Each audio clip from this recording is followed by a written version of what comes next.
In a quiet forest where the trees stretched so high their tips seemed to tickle the sky, the wind played gentle songs through the leaves. In a tiny burrow beneath a gnarled old oak lived Pippin, the smallest creature in the whole wood. He had soft brown fur, bright black eyes that looked like polished pebbles, and a heart that dreamed of great things. But everyone else in the forest saw only what he lacked. The rabbits laughed when he scurried past. "Look at you," they snickered. "You are so tiny you can barely carry a nut." The squirrels clicked their teeth and called him weak.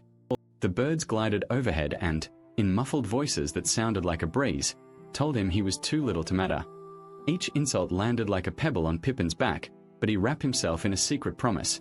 "One day I will prove that size does not decide courage." Pippin did not have many friends, but he had a kind, tireless habit of helping. If a bird's egg rolled from a nest, Pippin would roll it back up the slope with all his strength.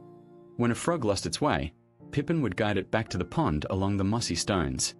These acts were quiet things, often unnoticed. The forest called him small and insignificant anyway. Then, one afternoon, the forest's calm shattered. A sound unlike any wind or falling limb tore through the branches, a roar that made the leaves shiver. A lion had wandered in from the human village, angry, confused, and far from home.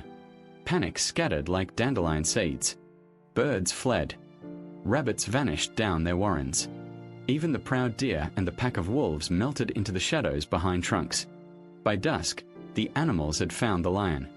He lay tangled in a hunter's rope trap near the river, thick strands binding paw and flank. Trapped though he was, the lion was still danger wrapped in gold fur. The forest elders gathered beneath moonlight to decide what to do. "Let him die," the fox whispered, sharp and convenient. "He's not one of us." "He is suffering," the wise old owl said, her feathers trembling. "We must help him." "Who will go?" the bear rumbled. "We are all too afraid." From the edge of the circle, where shadows met the roots of the oak, Pippin stepped forward. The animals burst into hoots and incredulous laughter. "You can't even lift a leaf," the rabbits jeered. Pippin's legs trembled, but his chin did not. "I may be small," he said, "but my heart is not." When no larger voice rose to contradict him, he slipped away into the night. The path to the river was a narrow ribbon of silver under the moon.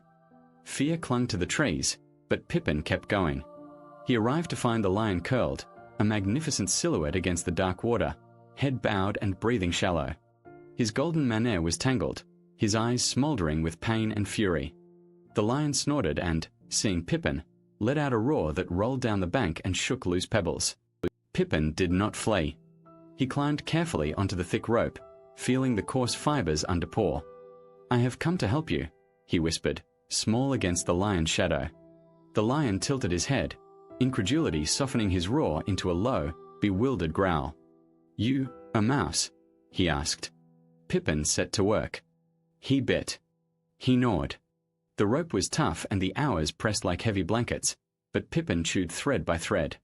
He worked until his jaw ached and his teeth bit back into his gums. When the pain flared and his mouth bled, he did not stop. Dawn pale-facedly slipped over the trees just as Pippin, panting and numb, severed the final strand. The rope fell away. The lion rose, towering and awkward, shaking the river mist from his mane. For a moment he only watched Pippin, tiny, exhausted, a small smear of brown in a landscape of paws and claws. Then something softened in the lion's amber eyes. "You saved me," he said, voice like a distant drum. Pippin smiled, a fragile thing. "I told you, even a small creature can make a big difference." The lion bowed his great head in a solemn, animal gesture of thanks. Instead of turning away, the lion did something no one had expected. He scooped Pippin gently onto his back and carried him through the forest to the murmuring circle of animals. The sight stole breath from every throat. The creatures who once mocked Pippin watched in stunned silence as the lion trotted with care, each step a promise. From that day, the forest changed its tone.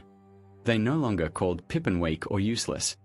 Around the fireflies and beneath the moon, Pippin became a small, shining symbol of what courage truly meant.